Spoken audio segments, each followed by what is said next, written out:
Good morning, everybody. Let's close our eyes just for about 2 seconds. We'll focus in.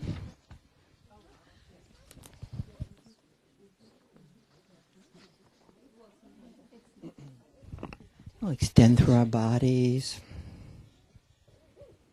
awakening awareness.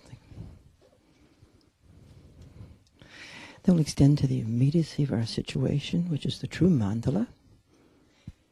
We'll extend to each other. Extension is the secret, as Tush Rinpoche would say.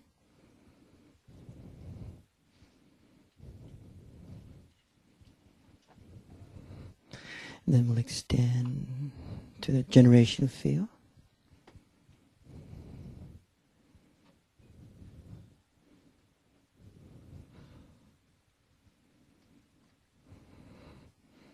Then we'll extend to the great teachers and yogis who have had the great fortune of meeting. We'll extend to Lama Norla, who will be coming in May to do the great empowerment of the Citro empowerment. Helps make death doable. Doable death. That's of the deathless mantra. Helps open up experience of Sambhogakaya realm. There are really two great empowerments. There are many great empowerments, and empowerments are transmissions, right? But one the first one of the great Dzogchen empowerments is called the power of awareness. And that one many people received in the Yeshe Lama. But also when Lama Wandra would come here and teaching the essential teachings of Gabi Dorje, the 3 phases of Gabi Dorje, he would always put that empowerment in that transmission. Huh? And then the Citro empowerment is also like one of the essential empowerments that allow us to experience the deathless state in life and the deathless state in death, and also experiencing the deities, the fierce and the benevolent deities as the light of our own awareness, the archetypical dimension. It's the source of the Bodhi mantra, Oma Hung Bodhicittama Sukhayana Tatu A, Om Rula Hung O Hung. It's really cool and great. Also, I think he's going to let us record it, which would be great, in DVDs, both the empowerment, and then we may be able to do it, transmit it over the internet. It'd be great.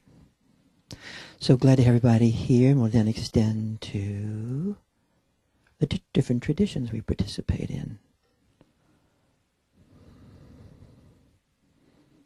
And lineages, all sorts. And then we'll extend to that archetypical dimension of the Dakini, Yeshitogo.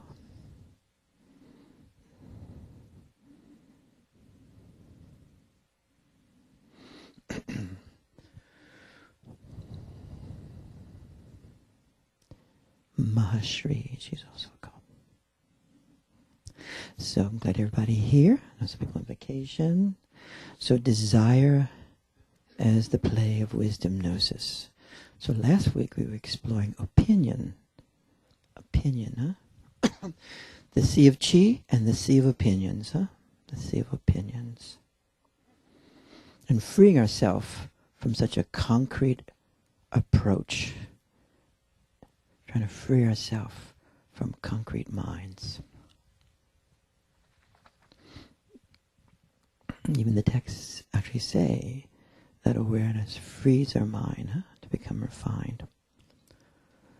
So opinions, so much opinions, just an opinion, huh? So we're continuing on with opinion, and this morning we're going to be exploring opinion as a function of desire. What? Opinion, function of desire. Truth. So opinions, of course you don't have to believe any of this since it's an opinion, but sometimes consider when you have nothing to do that our precious opinions, which are so right, are simply functions of our own desire. This can actually have a great effect on our flow through the life force. Opinion as a function of desire. Actually, even St. Thomas Aquinas would at times focus on this desire as a source of understanding. The play, let's extend into each other. If you extend into me, I will give a better talk. The play of wisdom, wisdom, gnosis, is the manifestation of spontaneous presence. So the very play of wisdom, the play of primordial awareness, all these different words for the same phenomena, is the manifestation of spontaneous presence. All presence, all experience. The wisdom of the Dharmakaya, that pure awareness, without reference, unbound, pure potentiality, takes delight, is bliss, takes delight in the wisdom of the Rupakaya, Rupakaya, meaning the forms arising, elements, Sambhogakaya, Namanakaya. And the play of wisdom takes delight in the manifesting of Namanakaya. Everybody okay? The desire of manifestation and for manifestation, the desire of manifestation and the desire for manifestation is not only cosmic but completely personal, and it's the essence of desire of all human beings. Some say all beings. Desire is the very essence of awareness in its manifestation as human subjectivity, as aham, I am here.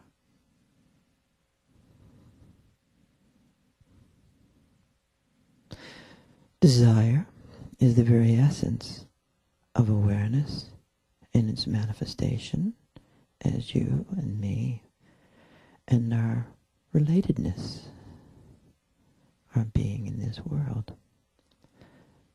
Desire is not only of mind.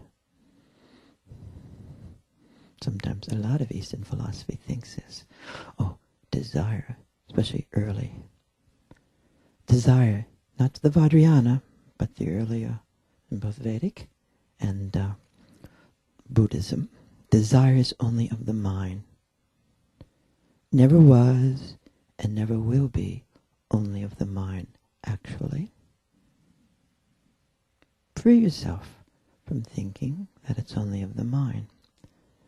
The desire of awareness to manifest and becoming is so passionate and so elemental. The desire of awareness to manifest and becoming is so passionate and so elemental. Desire is the very nature of awakening, the awakening of awareness. It is the essence of non-duality, becoming duality. The power of creativity, creating something from nothing. The power of the energy, the Shakti, Chi, bringing forth manifestation. The power of love, loving within itself, as itself, both self and otherness. The power of human desire has the power and the range of Sambhogakaya, archetypical forces beyond the understanding of the mind. The deities do speak and move through us. They are us. Citra empowerment. The root of desire is infinite, unbound happiness. Jouissance, Mahasukha. The root of desire is unbound, infinite happiness. Mahasukha. Such desire is beyond our mind, both personal and cultural mind, family mind. The mind is not exactly equipped. If you look around, you'll see this within yourself and movies. The mind is not exactly equipped to handle desire, to become everything, to become everything. And so desire drives people mad, absolutely mad.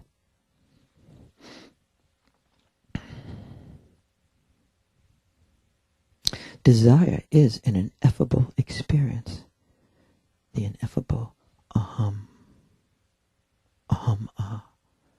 I'm becoming what I am.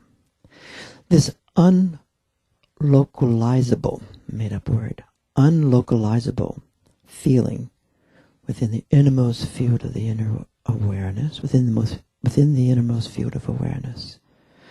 Desire is a function of the field. I bet you're not believing this. Desire is a function of the field. Desire arises as a virtual experience, becoming and becoming and becoming. Potentiality surging. Desire forms and formulates structures underlying our important enactments and actions and the compelling experiences of both love and hate. Desire is both within us and within the objects that are wonderfully desirable. Desirable is a field function both within us and beyond us in otherness. Otherness is not simply a person or actions and drama of every range and kind. Desire is not easily known by our mind alone, although our mind is totally compelled by desire. Desire is known through awareness.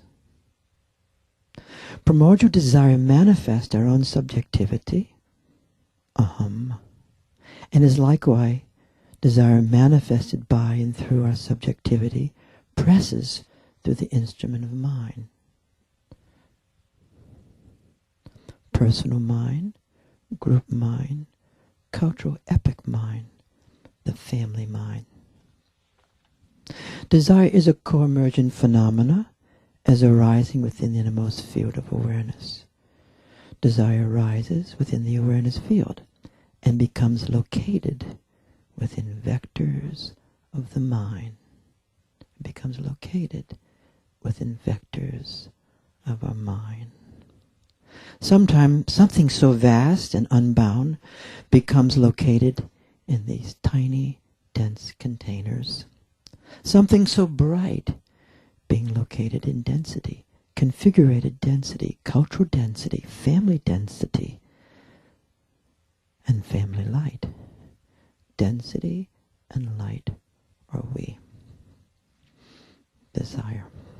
Through desire, the inner yin meets the outer yin, as was so explicitly described in the Yeshe Lama, in infinite ways, in an infinite variety. Through desire, the inner yin meets the outer yin, in infinite ways, in infinite variability. Desire is intensity and has a vast range in its unformulatedness.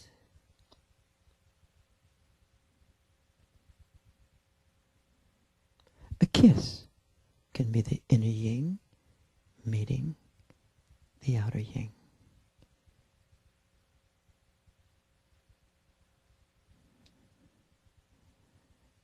Incarnated awareness.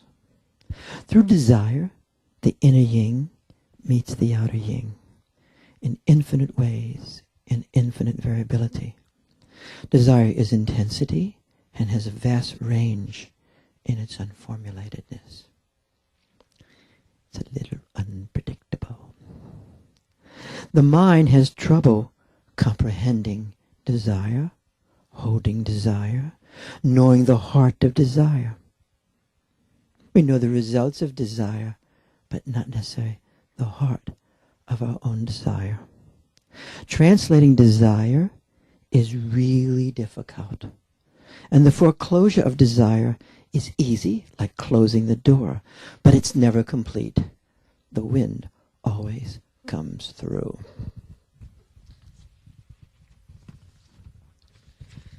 Desire is not a simple object-centered. It's not simply object-centered, as some would think, like object relationship people. Desire is not simply object-centered, as some would think. Desire is simply a function of the object. It was only so easy. And neither is desire simply instinct-centered, a function of drive, as dear Freud would think. Although it can be narrowly located in both object and in instinct. A big sea in a tiny stream, and for some, a big sea in a tiny cup.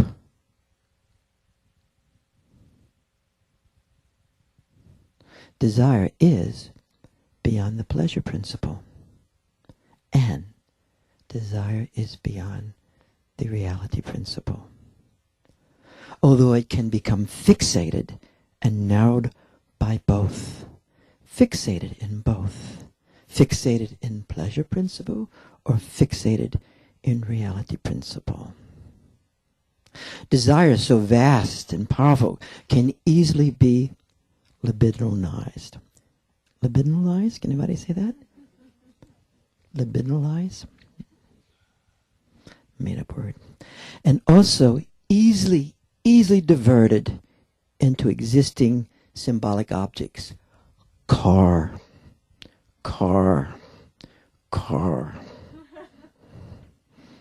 Desire substitutes itself like beads on a necklace, becoming one bead after another.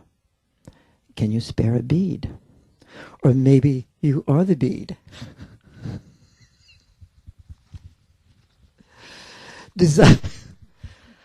Desire is not easily known.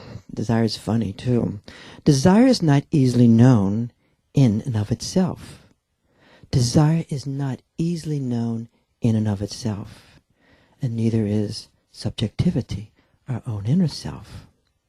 Truly only awareness knows awareness. And really truly only awareness knows desire.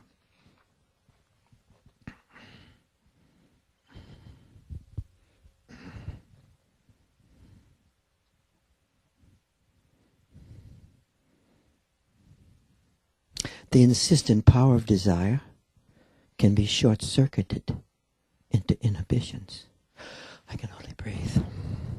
Or dreadful symptoms and terrible actions interfering with making life happy and pleasurable and concomitant. Desire is easily transferred into the imaginal register. Desire is easily transferred into the imaginal register and becomes fantasy and a dream. And fantasy can actually hide and contain and fixate desire. Fantasy can bring the vast desire into a fixation point, a tiny dot, a preoccupying dot, a point on a piece of paper, a thin storyline, like the line on paper, white paper. Desire is not simply projection. Whew, makes me feel better. Desire is the manifestation of connection, or the manifestation of the stream of the inner yin meeting the outer yin. The object desire can be in the actual, and can also be in the symbolic realm. The object of desire need not be, but can be a person, or a thing, need not be an accomplishment, but can be an accomplishment, need not be material, but can be material, need not be sensuous, but can be sensuous, need not be spiritual, but can be spiritual. Need not be symbolic, but can be symbolic. Need not be language itself, but can be language itself, like talking, talking, talking, talking. The great power of desire, which is the power of wisdom gnosis, can be organized and captured, cannot be organized and captured by mind alone. It can be denuded by mind alone. So desire becomes a fantasy, like the light of the moon upon the waters. Desire at times has no reasonable goal or target. Desire unknown but felt. Desire unknown but felt becomes the motivation in search of a goal or a target, or simply discharging. Desire can be randomness personified. Desire can be randomness personified, making meaning in a meaningless way. In the unfolding of awareness, desire will become known.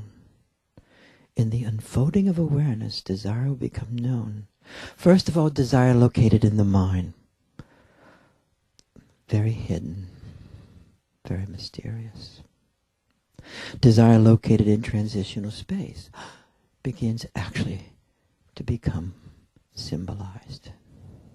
Desire then as a manifestation of the field, as instrumentality, as agency. Desire as the manifestation of the kayas. Then it really does become naked awareness. Nirmanakaya, Sambhogakaya, Dharmakaya.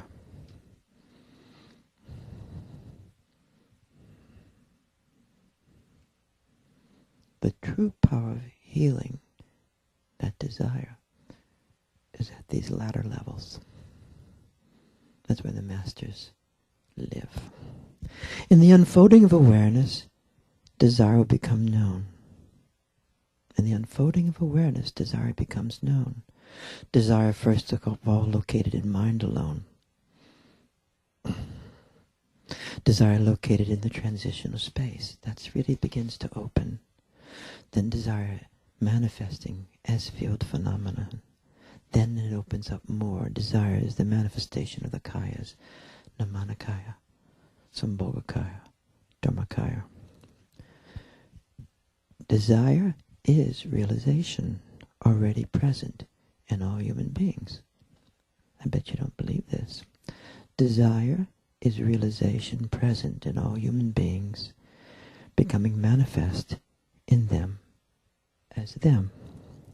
Desire, which at times seems to be only the function of the desire of the other.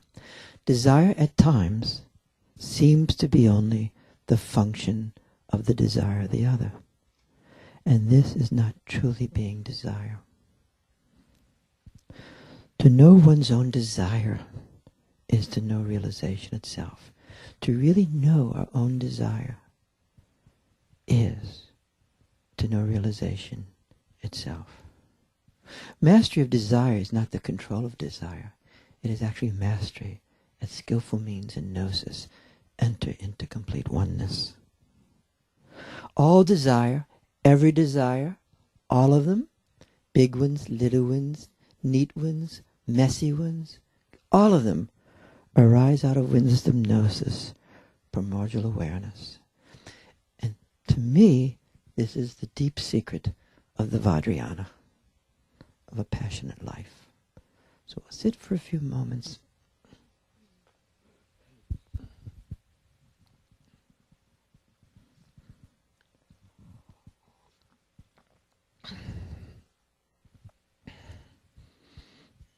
A side commentary.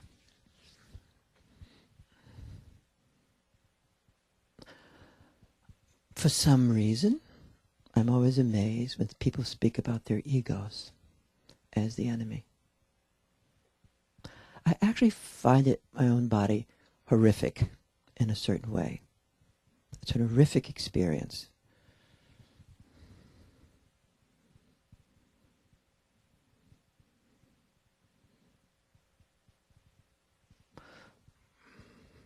Our ego is our mind. You can have 5 functions, 8 functions, 16 functions, many functions as you can read about.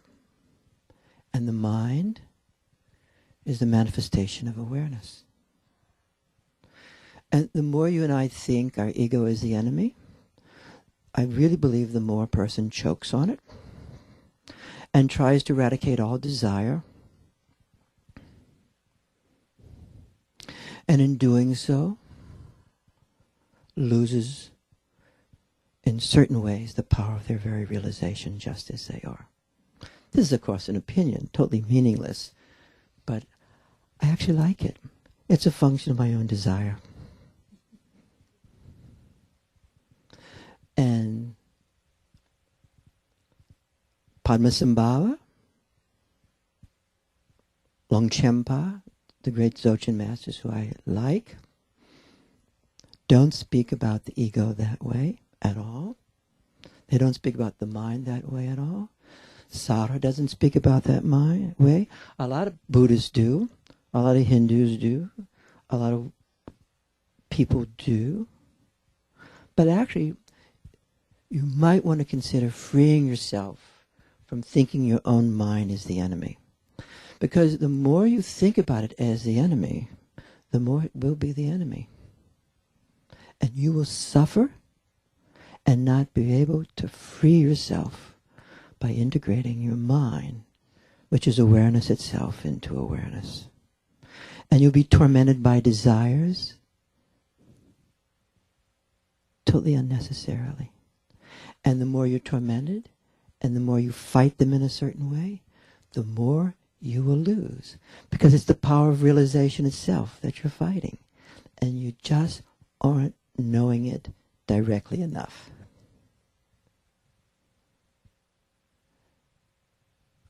And when we start fighting those things, like the reality principle versus the pleasure principle, all sorts of configurations are there formed after that. You with me? Which becomes very dense and very stuck.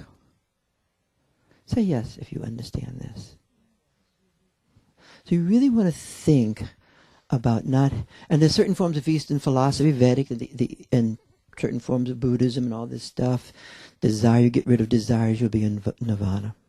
Actually, you'll be really bored. And you won't have the desire for realization. And you won't have passion in your life. There are 3 movements. One, the first movement was the self didn't exist, okay? Sort of a wake-up phenomenon. And became very, very socially oriented thing. You with me? And then the second movement is the Mahayana, where there's a realization. Skip, good to see you. The realization of it's not just mind alone with nothing under, but there is this great creative Dharmakaya arising, which is potential space, and Sambhogakaya arising also. That's the Mahayana. Then the third, with the Vajrayana comes, is actually the understanding of desire as the manifestation of realization itself. You don't have to believe in it. So I'm going to pass this around, and I'd like you to tell me just what's happening for you right now.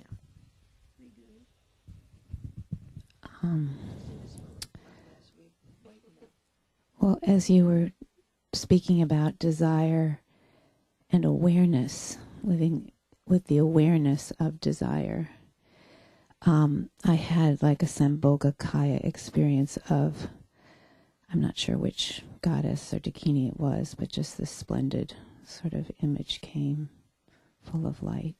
Apparition. Yeah. An apparition. Yeah, and then I began to contemplate skillful grace, what that might be. Thank you so much. Beautifully said.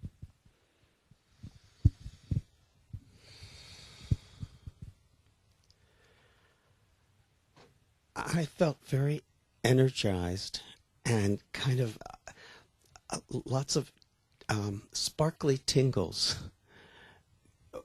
at the concept of desire being a manifestation of awareness. It was like, yes, desire. It was wonderful. Does it fit your desire? Opinion. It fits my experience. Cool. What's it like to fit your experience? What's it like for it to fit your experience? Okay. It propels my experience. It propels it. Yeah. Does it give you freedom? Give me freedom. Oh yeah, because there's so much more space involved. Space. And then there's more freedom around the manifestations of desire. Without space, no freedom. Without space, there is no freedom. Without space, there's no freedom. There's cold-hearted opinions, but no freedom. There's no freedom without space. Isn't it amazing? Next person.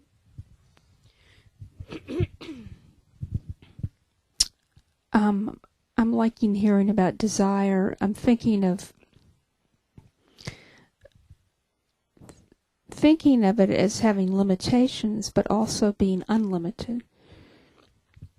That is really, really Yes, useful to me. and it depends where we locate it. For instance, we only locate it in instinct, you with me? And desire is drive, you with me?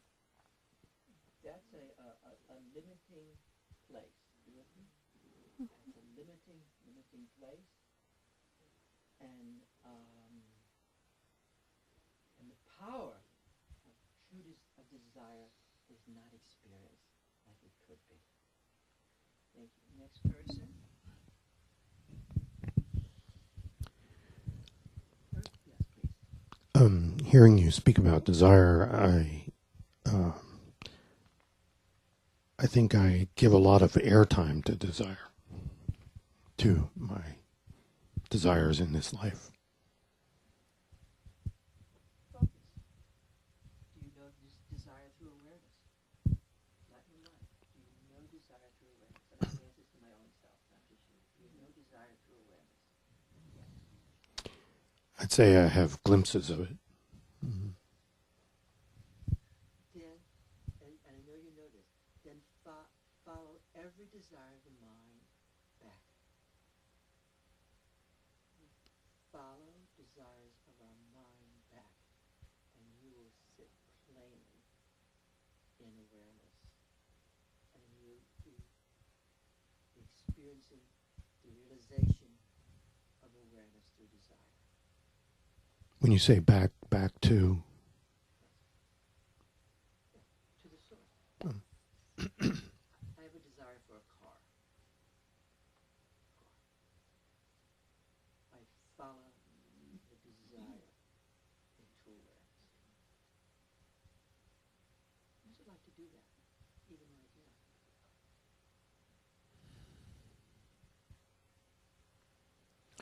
well, it's very expansive, expanding. It, and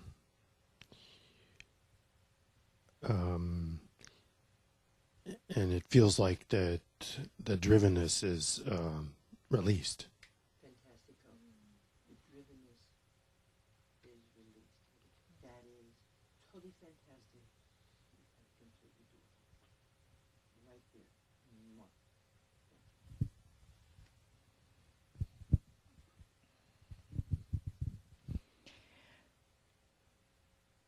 What came up for me, one of the things when you were talking, is my desire for everlasting, constant, and permanent and unchanging peace in my household.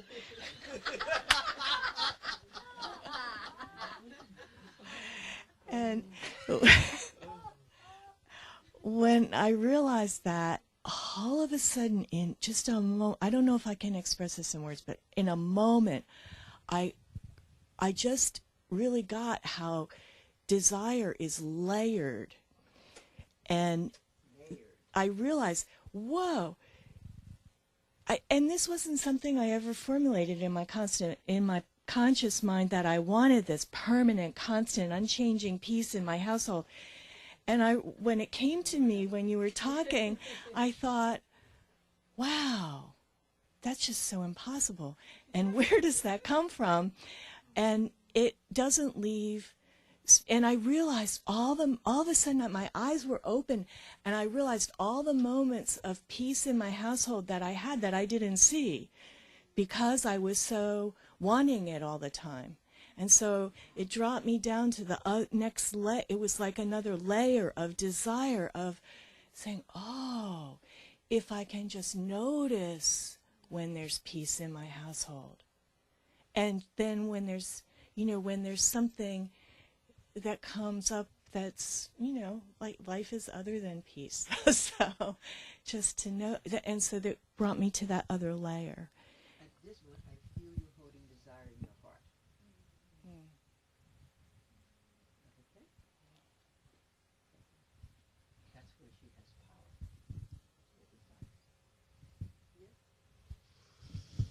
power. Just love. I'm aware of desire, and I desire awareness, and they circulate back and forth, and all of it just is one big gooey mess of love. So thank you. I'm going to read the desire for money in a few minutes. Goddess Mahashri.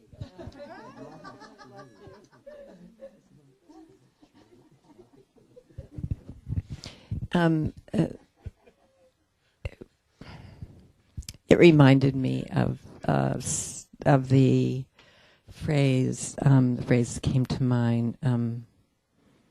Desire for God is God, and I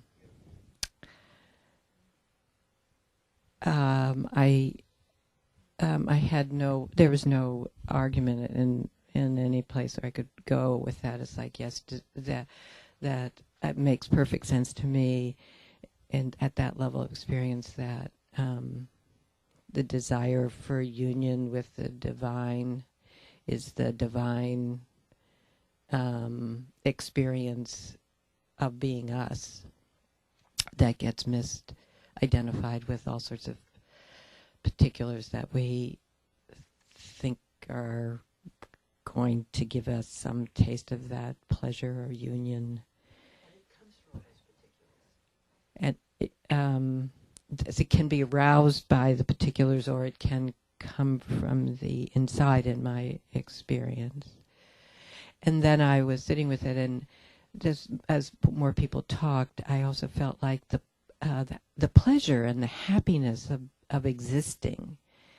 When I am in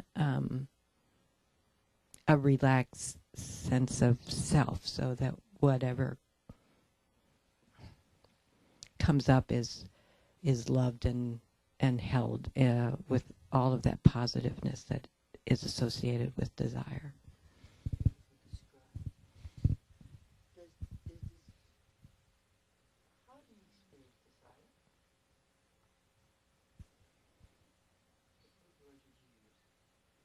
In the way that you describe it, how would you experience, how would you language that known, sometimes felt, but that you actually know it?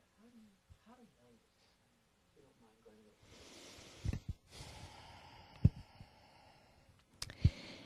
Well, I don't know the words, but it seems like the answer is some kind of embodied sense of a being, like there's an aliveness that is without object.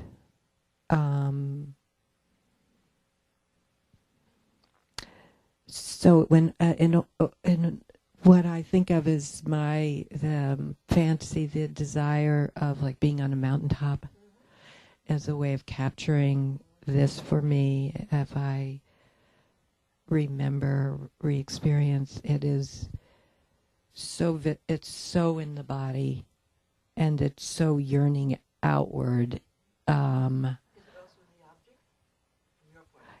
At that time, if I was like, how could I possibly merge with this incredibly unspeakable beauty? And so, yes, the beauty awakens the urgency to merge somehow, to disappear. You know, it's an impossibility, but it seems so compelling. Yes. Yeah. When you enter into whatever that desire, that state of expansiveness of desire, then. You're helping us move from desire only being subjectivity, and you're bringing in the object that desire is a field phenomenon. To use this opinion. Mm-hmm. And as a field phenomenon, it's both within me and actually within the object itself, whatever that object is. Mm-hmm. There's no place that does not exist. That's why a kiss, mwah, can be or is the inner yin meeting the outer yin.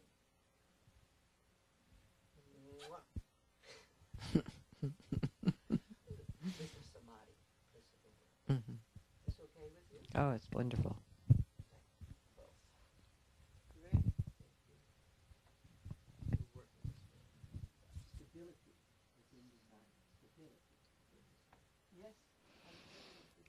Thank you. So it's, for me, desire is so palpable in my body, and the trick for me has been to learn to just contain all of that energy and how to hold it and not discharge it into some desire that has become a fantasy, and that desire to want to discharge, and then finally have that desire fulfilled, but to just sit with it and contain it. The metabolization of desire, the assimilation of desire, is really the essence of the tantric path. You with me? Yeah. And how to hold all this and resonate to it. You with me? Yeah. And have it become more and more direct.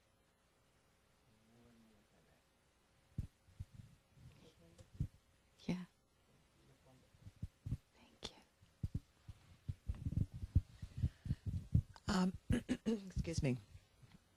Well, you were talking. I would just get vivid flashes of incidents of my life. I loved what you said about the all the desire getting focused into a little tiny dot, and what I experience is the recently, or what's I guess I'm struggling with, is the desire to keep certain people away, to and then I talk to myself and try to put that down, or put it out of my mind, or just kind of like batten down the hatches kind of on that feeling, because that's wrong. Using antidotes. Antidotes. It's one of the methods of early Buddhism stuff. Use an antidote. They don't work very well. It feels more like nails, boards and nails, but feels more like boards and nails, like the hurricane is coming, so we need to batten down the hatches. And what happens is I feel like I'm a pot that's going to boil over. And then I do, and then the oatmeal is everywhere. It's a big freaking mess. And then I don't look at all like an enlightened person. And what last night I was with a friend and the kids weren't in the house, so I was able to like yell out what that was inside of me. Like,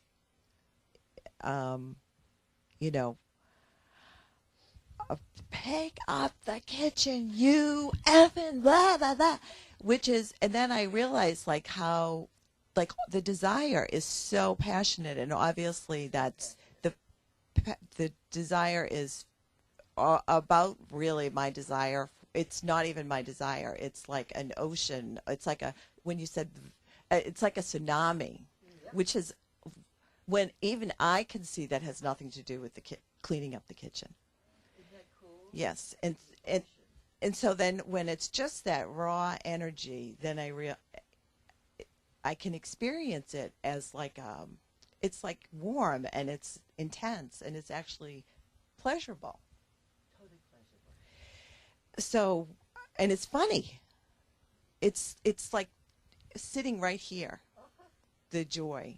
So it's I feel like I've been like chasing a firefly. I mean, it's like I've been chasing this thing's been chasing me around. I've been in this crazy cuckoo dance. Beautifully described for all of us. Really, you articulated this space. Thank you so much. At first, for me, it was I really liked this talk. It was a huge sigh of relief. It was kind of, oh, so I don't always have to be on guard, always having to fight off desire, fight these things. And what it turned into was then it was, okay, well, here, let's have some fun with desire. Let's start thinking of things I desire and all kinds of things. And I felt the heat building inside, and so then it was then I had that kind of aha moment that desire, although it's, visually, essentially other things, desire is Shakti. Desire is that energy. And when you're no longer fighting it, it's like Shiva and Shakti, right? You have the energy and the strength of it. And when you're no longer fighting off Shakti and you're just trying to do it with pure brute force of Shiva, you get tired and you get worn out and it doesn't last. And it's once you have to bring in Shakti, you need her, you need it, you need the two to really be able to dance. And it's great. And I'm also starting to think about that, not just desire, but also repulsion is Shakti. That also brings up that same essence. Disgust. Yeah.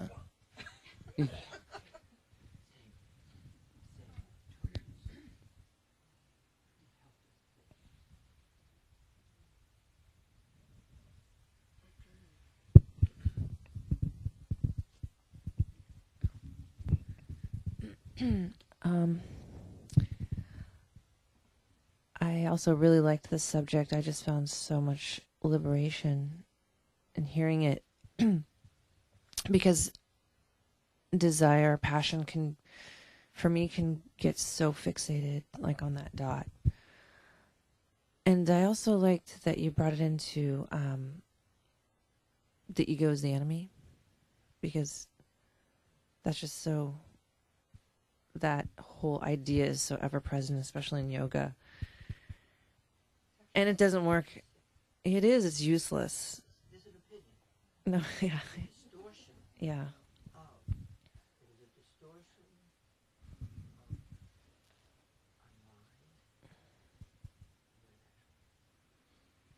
our mind. Yeah, so it was really great to hear both of those things and combine them. It was just a very liberating talk for me.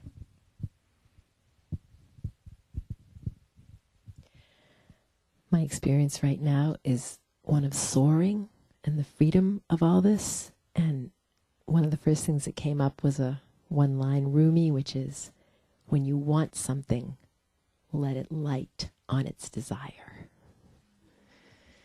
And I realized that what I love about this is that there's nothing to split off over here as bad. We can work with and play with everything that comes before us. And when I can bring my own truth and discrimination to it, then the desire becomes creativity. I think one more time what you're saying is reminding us the power of this talk is the power of awareness. With the foreclosure of awareness, this talk doesn't mean anything. Right? This talk is It's just information. a stupid talk. Yeah. Unless you have the possibility of awareness, unless a person has the possibility of awareness, then reward and punishment is really useful. So there's a certain level where this talk comes into activation. You with me? And it's useful to know it. It's useful to know when that point is for yourself. You with me? And also for situations. Because the point that I come into it will be different from everyone else's point. And then I can embrace desire as actually the juice in me that gives me life.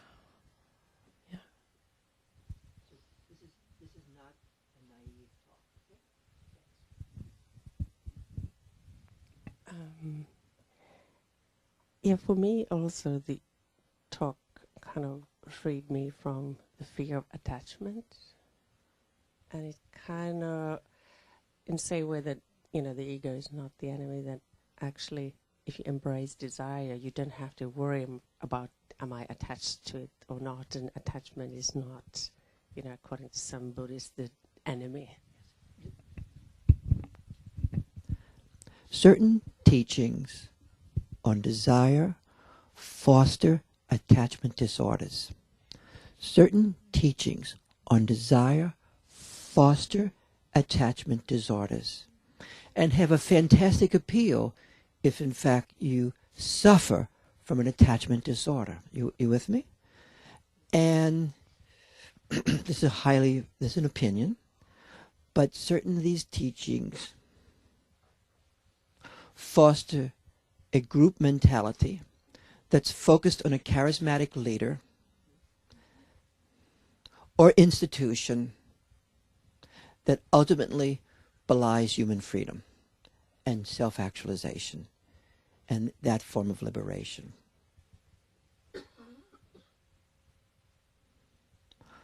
Bonding is the self, knowing the self and ourself in each other and loving it. And that is liberation. So a lot of these teachings, you with me? Not the Lady of Adriana's, by certain, you're hearing my prejudices, by certain other teachers. But what you bring up is a real issue in certain aspects of Eastern philosophy. And the use of the word detachment, which is not necessarily the same thing as a spacious freedom and having options. You with me? It's really nete, nete, nete. None of this and none of that. Are you okay? And that was also in psychoanalysis at a certain period of time, and a certain time of therapy, where it was non-relational, it was a witness consciousness alone, and it inherently traumatized people. It inherently traumatized people who were coming to experience something, and there was a replay on what had already happened before. Are you okay?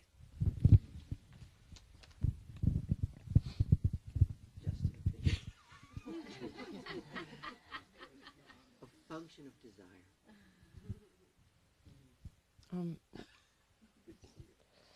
What comes up for me are several things. One is when you said the mind denudes desire, what came was an image of a beautiful piece of wood that mind just stripped away again and again and again till it was left with nothing that it mistook for empty, instead of everything being there. And then my thoughts went to the word you used, jouissance. Jouissance. And I thought of, my thoughts went to that as desire unintentioned, that there was no object of it, there was no focus of it, there was no this or this, that or that to the desire that was that word jouissance. And then I went to, since I was in a land of other language already with the French, I went to something I'd read earlier this week, a German word called, I think I'll get this right, Befindlichkeit, which I had to go look up. And it comes from a word for opinion. But then when you work with the lich, which they use in German for an adjective, and the kite, which they use to make a noun out of an adjective, you have to sort of come up with your own sense. And the best that we came up with was that the word is a presencing of opinion. And then as you talked about opinion, I thought, well, it's a connecting of one person with another. So within the heart of opinion, The field is everywhere.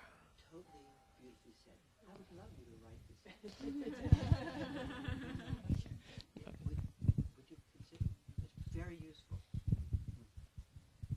I'll consider.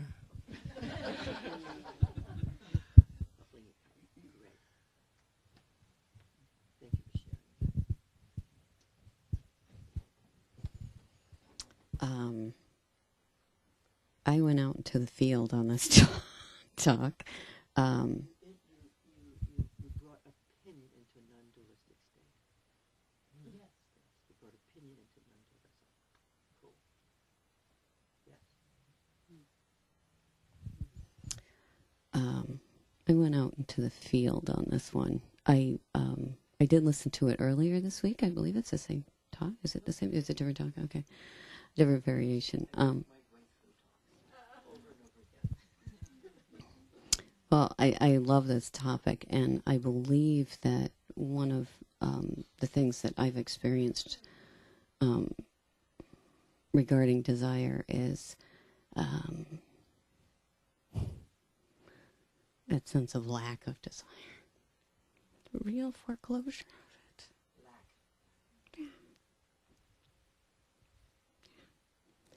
And But you should pause here for a second. For a moment. Follow me for a second. The lack is essential to all human beings. The lack is essential to all of us. It is absolutely essential. It's like she was speaking about the lack. You with me? Because everybody here has one way or another touches lack. The lack is completely essential. Because as you enter into subjectivity, what we experience over and over again is the lack. With me? The lack. So when you feel the lack, you're actually experiencing sunyata.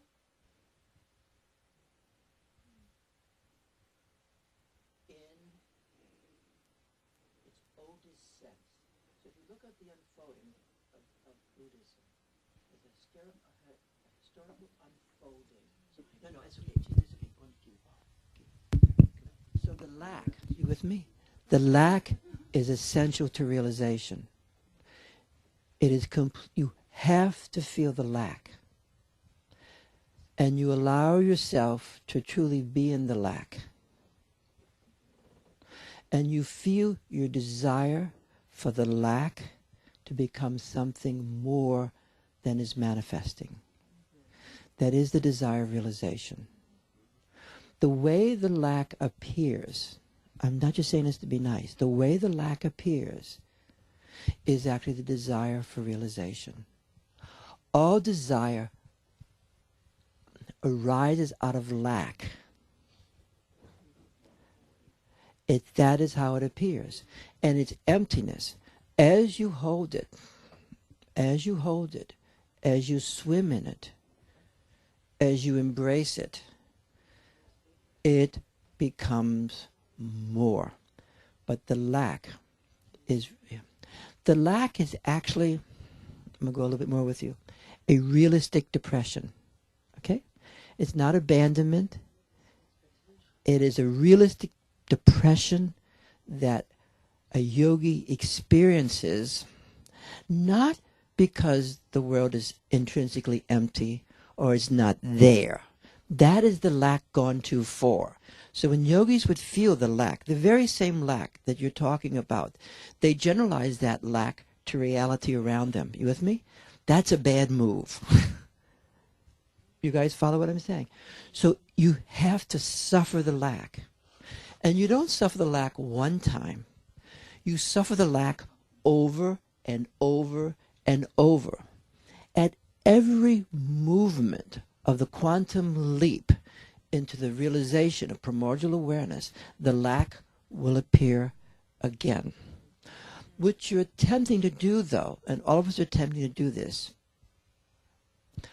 you have to de-psychologize the lack. One of the things you want to do is de-psychologize the fucking lack. I'm so glad you're bringing this up. This is a...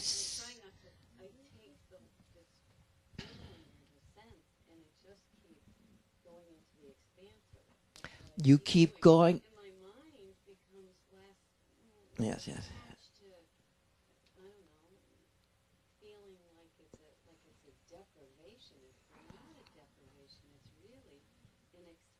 Yes. Yeah. Yes. But it's weird. Yes. It's a little strange. It is strange. You're actually practicing at times, or we all are, when the lack appears simply as lack, it's appearing as the Mayamaka. So the Mayamaka teachings are not incidental to the ultimate formulation of the Vajrayana teaching. So we go through the Mayamaka over and over again. I know it's always attacking Mayamaka, but that's okay. But the Mayamaka appears, and it appears over and over again as you metabolize one level of realization. It will appear again. And as you go into the lack, it does expand. It expands, and then suddenly bliss arises. And the fruition begins to arise. But you're helping everyone here because there's a certain way. That is why the differentiation from our mind from awareness is really a completely useful method. A la the Dzogchen, not necessarily Mahamudra, because in that differentiation, you can feel it for what it is. You with me? And then as she expands, then we can integrate our mind. Raise your hands if you understand this. You really want to understand this. You with me? So the realistic depression, it's a realistic depression. It's a useful word. The realistic depression that the lack is something that you suffer. There is no other way around it than suffering. Positive thoughts, eating right. Forget about it. You suffer the realism of Mayamaka, and then it will open. This okay with you? We all must place our mind on the side, and then we bring it back in. Thanks. The lack. Subjectivity is actually in its first. I'm sorry to blab. Subjectivity, your very self, in her first appearance is a lack. This is really useful. And then as we separate it from our mind and the familial and the epic and all that stuff, then it begins to... It's a peeling away. It's layers. And actually beyond this life. Yep. So the very power of the lack, if you can suffer it,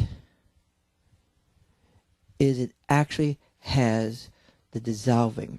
It doesn't have the power, the feeling of the light as much. It doesn't have jouissance as much. But it does have the metabolistic capacity. Mayamaka does metabolize experience. Raise your hands if you guys...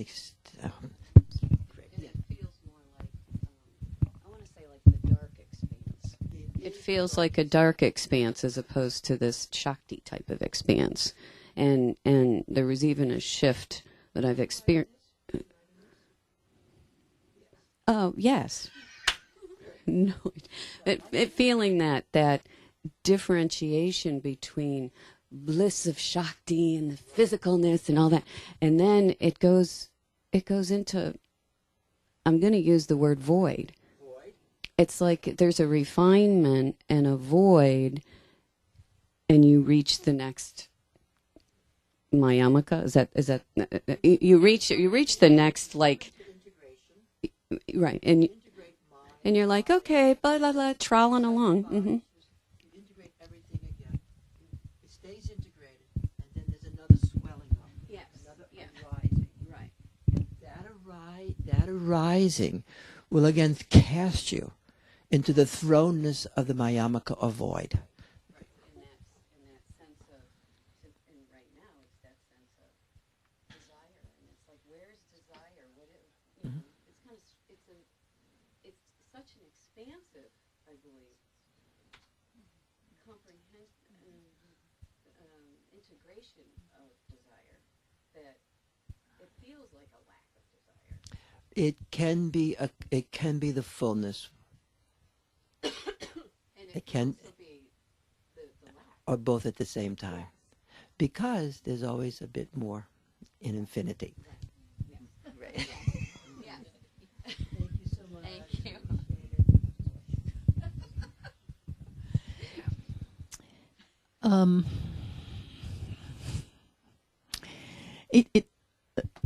Where I went was to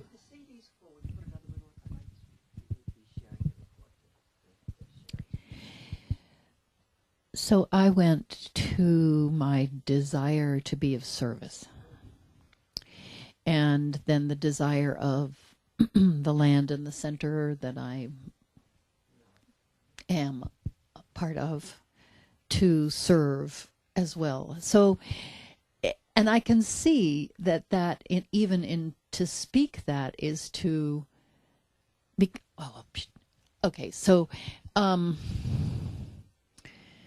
so then it feels to me, I mean, like there's a deep desire, which is like an excitement about it, but then there has to be, for me, as like then I have to let it go. There's like a surrender that has to happen, that happens. The surrender that just says, because there's into this kind of infinite pool of a vortex of phenomenal energy, and the excitement of it that just has its own life, and it just is what it is. And so there's just a surrender. I have the desire that is fueled by this, immense power of energy, but there is also a surrender, that just letting go and riding it, because I can't define it. I can't. I hear you teaching us to attune ourselves to the primordial desire. I hear you teaching us to be attuned to the primordial desire, which is a surrender to its arising. Is that okay? What's that like to hear that? To the primordial desire. Well, it feels right. I mean, because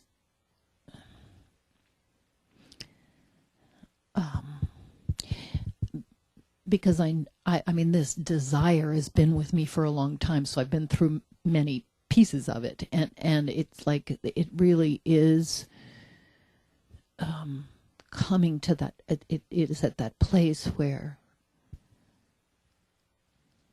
the definition of it is only in the present moment, only in the arising of what is.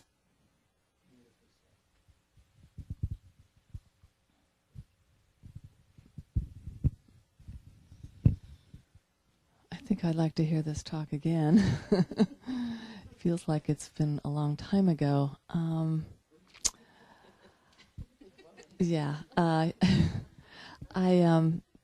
Desire, I heard, is a very positive motivational force, and one to just go with. And in my life, I notice my most current desire. I'm learning the Argentine tango again, and I can be just in the most miserable state and bring myself into aliveness for a 3-hour session of being on my feet. It's just phenomenal, and I just watch, what that's about. I try not to judge it, because part of me goes, this is very narcissistic, why am I doing this? But I love it, and there's my desire. But I think another thing I heard you talking about was the ego and death. And I'm now in this family configuration looking at the very likelihood that my granddaughter's going to die. And what is my desire around supporting this process? And I just don't know what that is yet,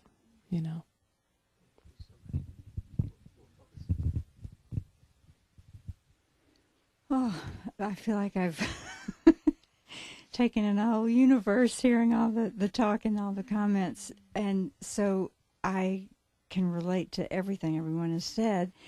But now that I'm holding the microphone, I have to just come from this desire that has captivated me in the last 7 years to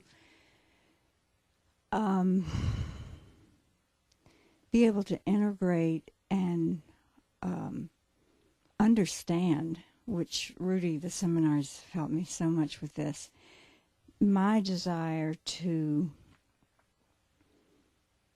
have the aesthetic experience and the experience of the field as oneness, and to feel that the creative desire is can take so many forms, and that they are not, one is not better than the other, and to feel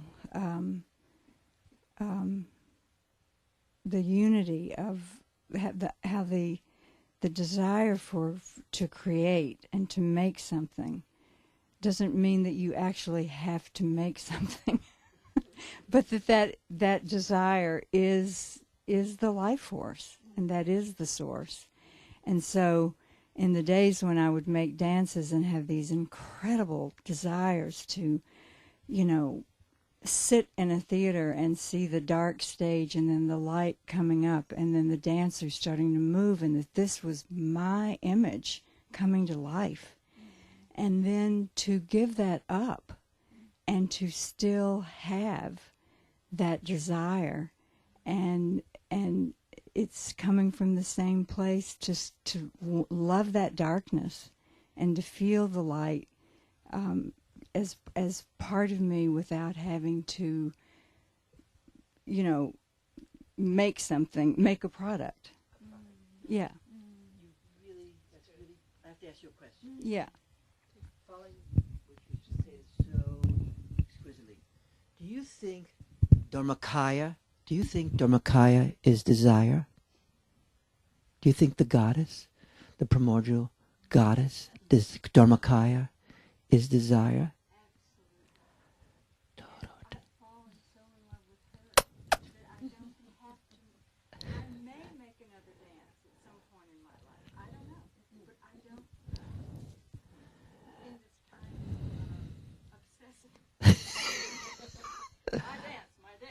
My dance, yes. Yes. Do you think that's your subjectivity, that awareness? Do you think it's Dharmakaya manifesting? Isn't that cool?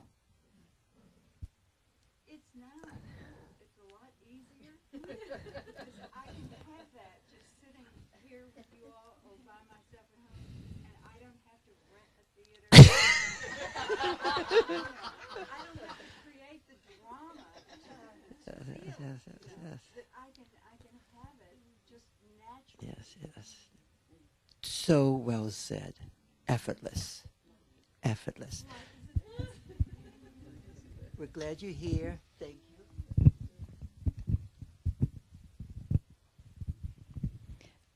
This topic is also really close to my heart, and I was thinking about, I was hearing David White talking about one of his poems, and he talks about how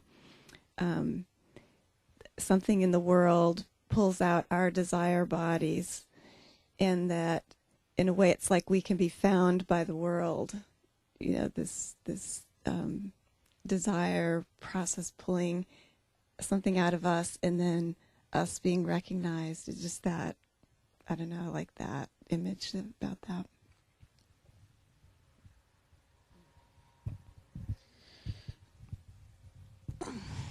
Well,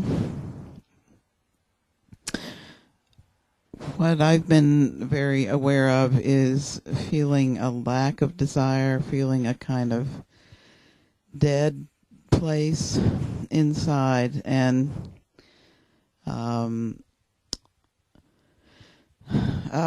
as the microphone was inching its way closer and closer to me, that I also have become aware of feeling very sad and tearful, and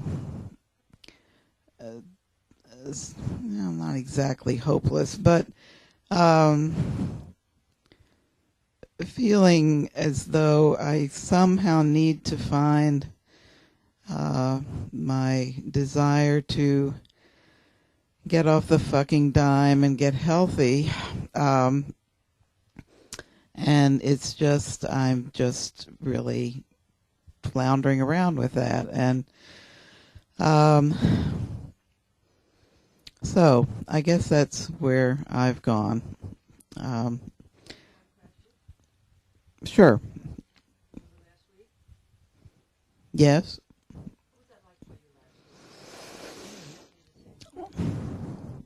Well, physically.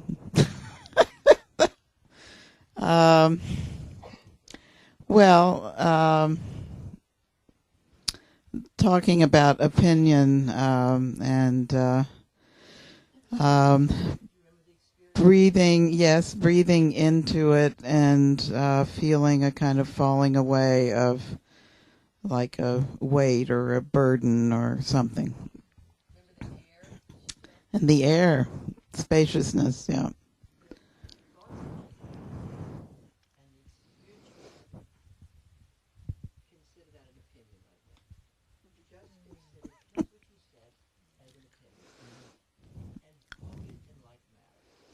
As what? In the like manner. Okay.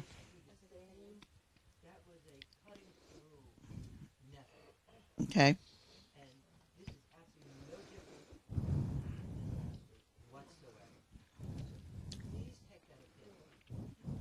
Okay. Yes, it is.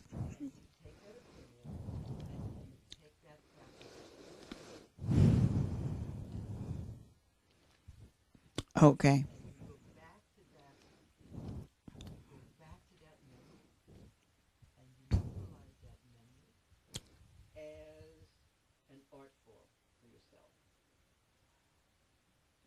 Okay.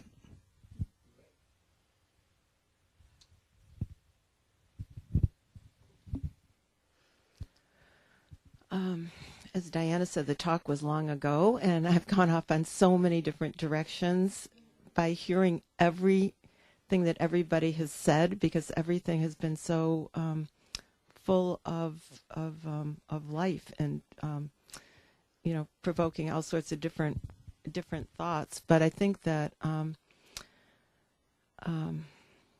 one thing that really sticks with me is the idea of how, I just have to say, it feels totally relaxing. Such a yes to life. I've never been any good at self-denial, so this is good. I mean, from the very beginnings of any involvements, and I'm just sort of feeling confirmed by this right now. I mean, I also grew up with the bliss of the world. The bliss of samadhi is the bliss of the world. So it just makes sense to me. It's a yes to life. It's being a human. It's being okay to be a human, and then being attuned to what it really means to be human in the broader sense.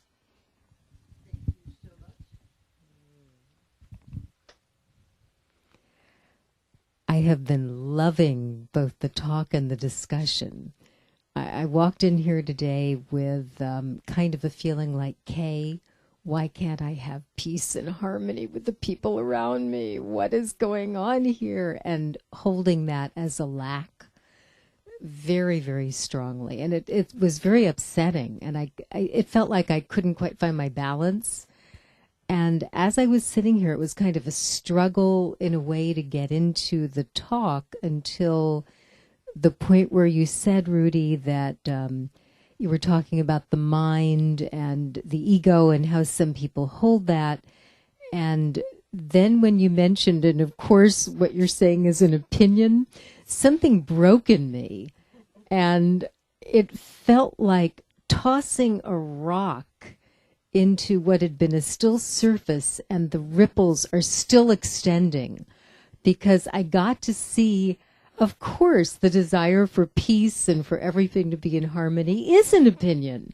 And I love that opinion. I love having it. It doesn't mean necessarily that I'm going to create that experience, but it's an opinion. I got all of a sudden into the experience of we are all here engaging in a kind of dance. It's what you said about Dharmakaya, that just the experience itself is enough of a desire. And it felt like I got into almost a pugilistic posture of bring it on. Bring it on. You know, this is great. I don't care if it goes my way or not. You know, there was that desire to be engaged, to be present, to be just somehow aware that I am fully alive, as is everybody else, and that is such an incredible gift. And it's just shifted my experience entirely. It's like when I came in, I had just seen the two babies that are right down the block, you know, a couple of houses away, and they're just learning to talk. It was so funny. They were staring at me and everybody else who came along with that wonderful wide-eyed baby look. And one of them said, "Bye-bye," and we engaged in this incredible. It was like a spiritual teaching for me. You know, that I realized the babies don't have the critical concept of mind. They are using mind and learning and developing mind to try to figure things out. So they don't have the self-critical function just yet. And all of a sudden I got like, that's what it's like. Such a great feeling. I think this side of the group is kind of, can't remember, yeah. But, yeah. And I feel like I've gotten a talk from each person, and I've really been enriched. Right. So I thank you all for your talks. But I do remember back, you know what, I don't try to be funny. I just want to tell you that. I'm always, when they laugh, I'm kind of embarrassed that I broke up the, anyway. That I remember going to Desire and I'm going, all right, you're going to disengage from your mind. You're just going to be there. And so Desire became circular, and I could feel it, sense more with color and feeling than I could with words about desires, all kinds. And so as each person spoke, my wheel of the experiences kind of went in, not as articulately as theirs came out, but my feelings were of the many possibilities of desire. And you think of desire, you get concrete, and you think, I want, rather than desires are circular. And then when you were speaking about being depressed, I really fortunate in my office. I call it my treehouse. I can look out, and as you all know, I'm very attached to nature. And in winter, I love winter because it's so darn depressing if you let it come into you. And you come into you, and I look down at those trees, and I can tear up just talking about it because they have it all in there. Yeah, it's winter. They don't have anything. They don't have leaves. They're just sitting there, or all bare and gnarled looking.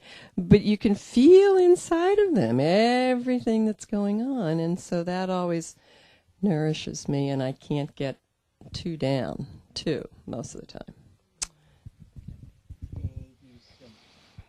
That reminds me, I read this fantastic, I guess it was a haiku, and it was from one of these guys who were writing haiku centuries ago.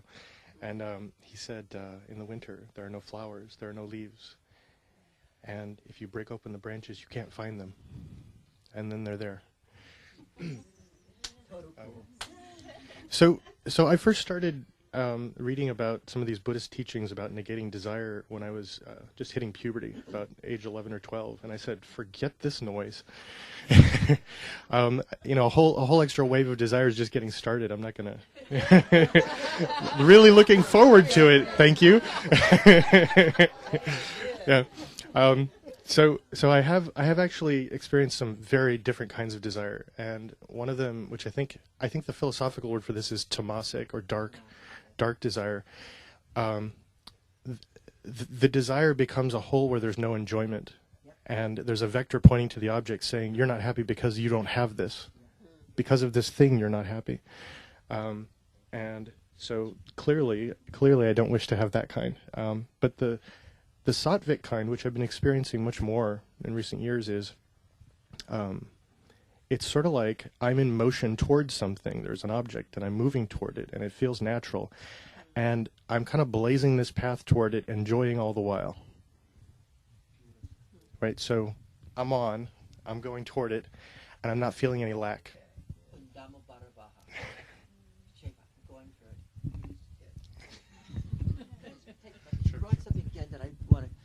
And that is the enjoyment. And the word jouissance is a word that I use, but I don't quite use it correctly. But we'd like to talk about that in a minute. Jouissance, I like the sound of jouissance, meaning bliss, because bliss really gets worn out very fast, that word bliss. So I love jouissance. But actually jouissance, if I'm understanding it correctly, which I may not be, jouissance means without joy. So there is a kind of joy that human beings get having no joy. You with me? And this is something you really want to know as you're exploring desire. The word jouissance for me has two meanings. One is mahasukha. We'll put that aside. The other one, more Lacanian word, is jouissance, meaning without joy. Okay, and that without joy is a very, very fundamental experience around desire. It's almost the joy of no joy. You with me? And so at a fundamental level, each of us in our own way is working on masochism. No offense, okay? But at a fundamental level, masochism is built into the system, okay? A la certain ways of thinking, which we're not going to go into too much. But just consider sometimes that just as you and I were talking about some suffering being necessary in a realistic moment, that suffering is necessary. There are other ways that you really, as you feel certain forms of suffering, as you enter awareness of awareness, you will never find it in your mind. As you enter into awareness of awareness, you can find the joy of jouissance, suffering the unenjoyable. And that is really useful to come to that place. When you actually come to that place, okay, which is the unfolding of primordial awareness itself, and you cut through that, you are truly a liberated person. And much religion breeds masochism. Much religion breeds. I'm not talking about true spirituality or the true love of awareness, but lots of religion bring forth masochism, which we may go into next week. Another opinion. Yes.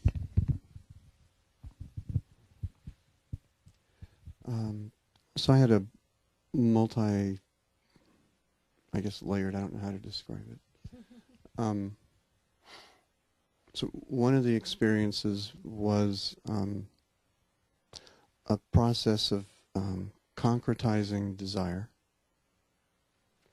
reinforcing the truth of the opinions and concretizing them, and desire gets so narrowly focused and it's filled with want and deprivation, and then becomes completely consuming and forecloses everything else. It forecloses its source. That's sad. And then the other experience was from natural perfection came up, and desire as the spontaneity that Longchenpa talks about, and that it's in the Dharmakaya, Sambhogakaya, what's this, Nirmanakaya, that it's inseparable, it is it, and it's also completely empty. Beautifully said. Thank you so much. There's a little more if you have a moment. Sorry. Then as I was holding, then as I was just with that desire, started experiencing channels coming from the sexual center, and all the work that we've done on becoming a master of desire. And then those channels open more and more, and this happened to, just finished the process, to the heart. Then that desire as the field all the way from the sexual center to the heart, then through the Gati channels to the eyes, and then everyone here was desire. With no deprivation, no want, just, I wish there was a word for it. Isn't that great to see that? Isn't that the best? Thank you so much.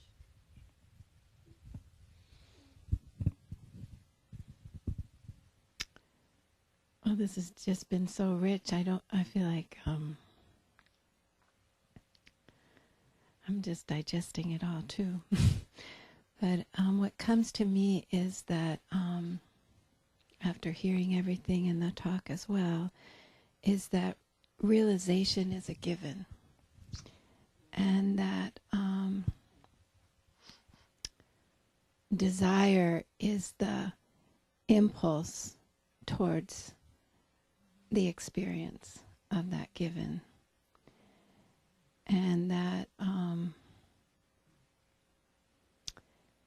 the nigridos are waves in the play of consciousness that is all created through the desires and the impulses. And that when we can ride those waves, we don't foreclose the opportunity of moving further and further towards realization. And that realization is going to happen in this life or in another life, but it's going to happen. Beautifully described. We're just going to sit and listen to what she just told us for a moment about the nigrido. Huh? Nigrido is a use in the alchemical traditions, and at one time we spent a couple of years on the alchemical traditions here. Those of you who are 130 years old. But her bringing the nigrido is from the Western tradition, the highest understanding of the void and the necessity of the dark light, and how she described moving through it. Then it's absolutely essential. It's intrinsic. It's not an additive. It is completely intrinsic. And then comes the step after that, is soaring. And it is the soaring into the light. Huh? So great. And then the other thing that Skip had spoke about desire and Lokchempaya arising out of the Dharmakaya. Just another, in words and meaning, he describes as where there's the stillness of the Dharmakaya. Unchanging. And yet within it, what arises is the wind. The wind arises, and then the wind begins to formulate and create Sambhogakaya, Namanakaya. And then Skip described the winds in his own body moving. Those are the winds of the primordial wind that gives realization. That wind. Thank you, guys. So we're going to sit together. We're going to form a geometry, a quick geometry.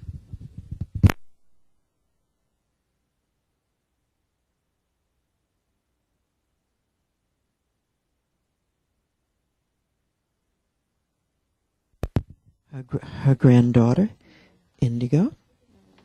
And I'm going to pass her picture around that we can focus on her and her mom and dad. And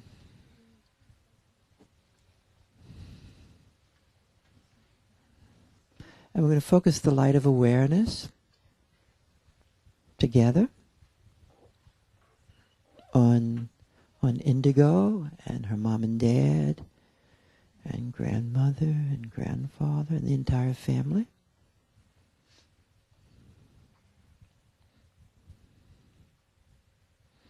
And we're going to invoke the fierce deities. You with me?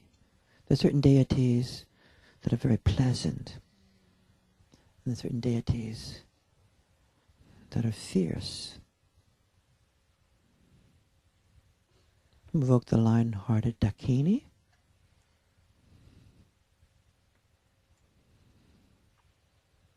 And then just invoke that energy.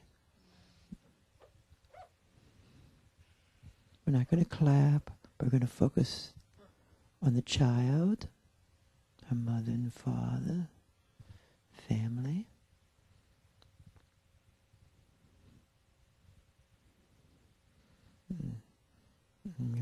We'll focus at the level of awareness, leaving our minds, entering into awareness of awareness. And if you have the capacity, all three levels at the same time.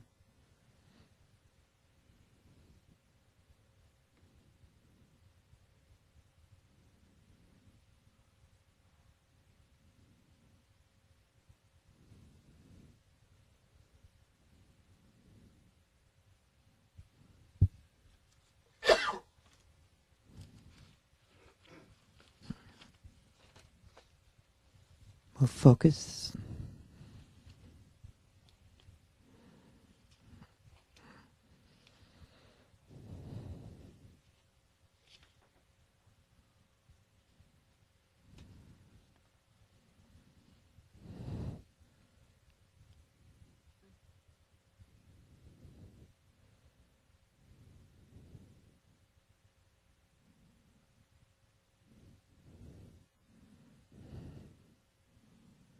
and then we'll invoke the Guru, which is the primordial awareness. There's the Dakini today. And then I'm going to read you this text, which has a fierce component. I embrace the feet of the primordial Guru, which is indivisible, with protection.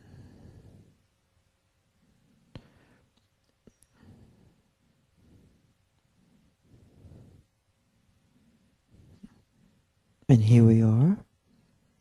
Our continuum, the continuum of awareness, is ripened by empowerments.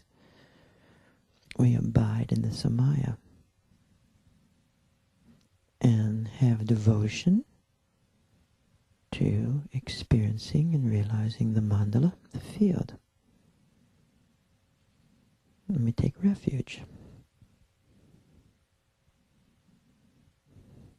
And so we, with the different classes of living beings who fill the space, we take refuge in the space of the Guru and the deity, Dakinis, the Buddha, Dharma.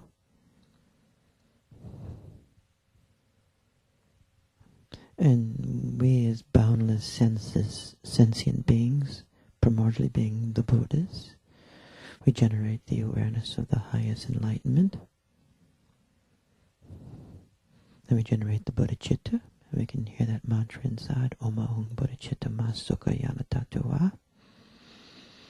And then we do the fierce mantra, Om Rula Rula Hung Ho Rula.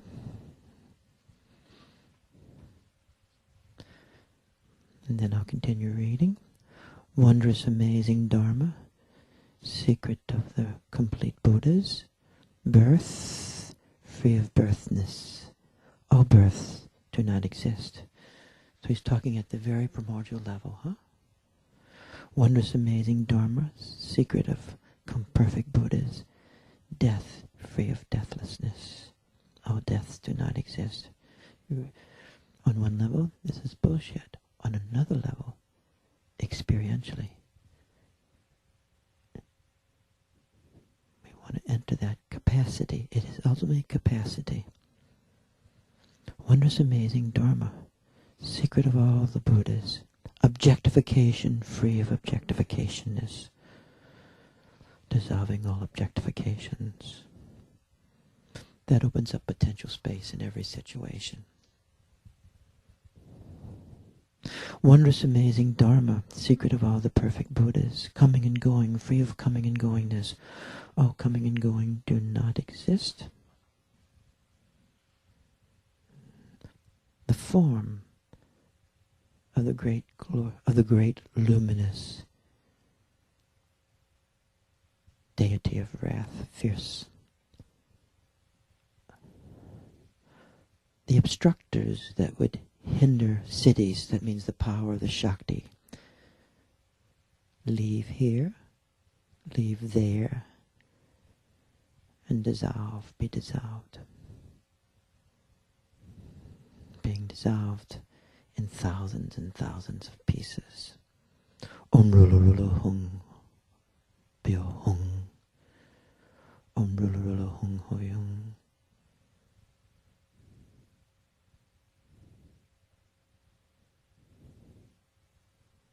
In and above below, in all the different directions, in the intermediate space of awareness, a blazing fire mass of gnosis, knowingness, luminous knowingness, a Vajra indestructible defense, sphere, lattice work, canopies, domes, wields, pervading space,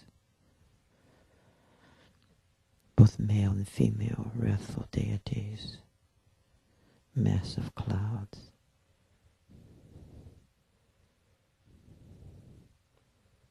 Dissolving what can be dissolved.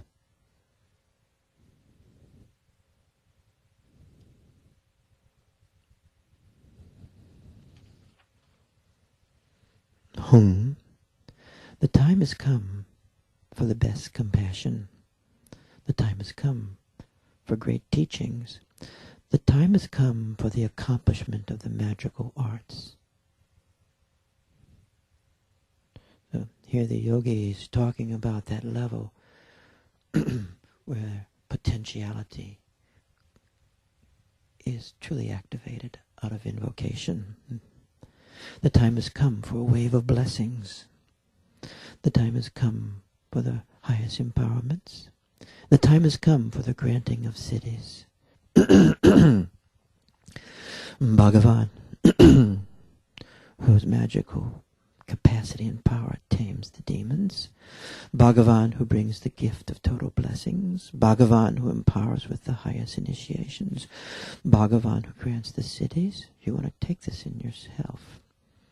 Bhagavan, who grants the highest cities, generating the strength of unwavering compassion. Have us meet the fruit of our karma.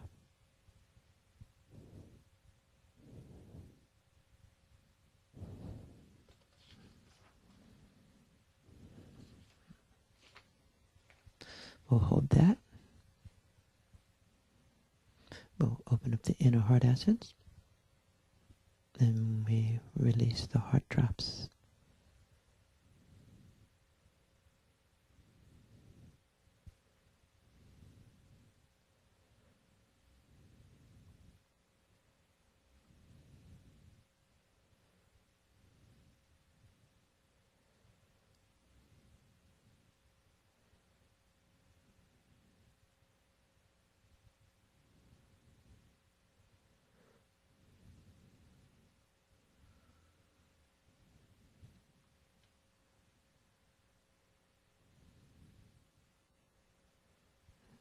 And we'll invoke all the different archetypes we know and love.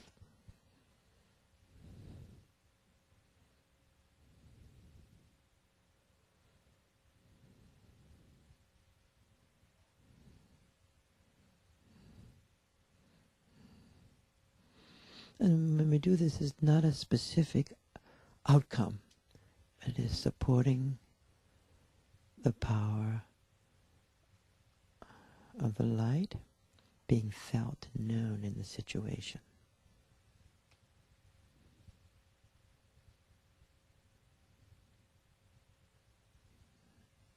And also focus on Diana today.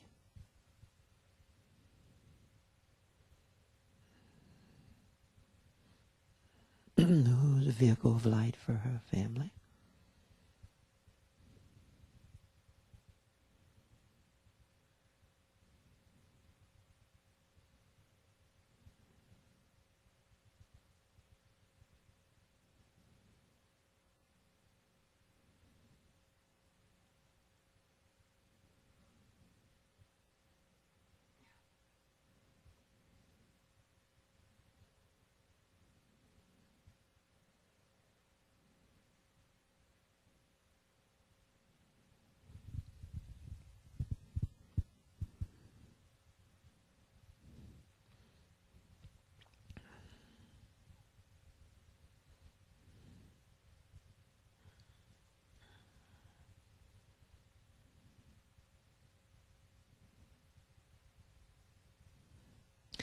So we'll end. We'll take our hands and rub them together and place it on our hearts. See you guys next week. Thanks for being here today. I really appreciate everybody sharing it. Next week from 12 o'clock until 10 minutes to 1, we will be entering the awareness state through the doorway of vibration and sound. We'll be exploring the energy centers through toning and sounding. Thank you. Barbara has written a very beautiful book called The Infertility Workbook. It's really great. I had a chance to look at it. And it's a mind-body program to enhance fertility, reduce stress, and maintain balance. It's really, really well done. Congratulations. Really happy for you. Thank you. See you guys next week.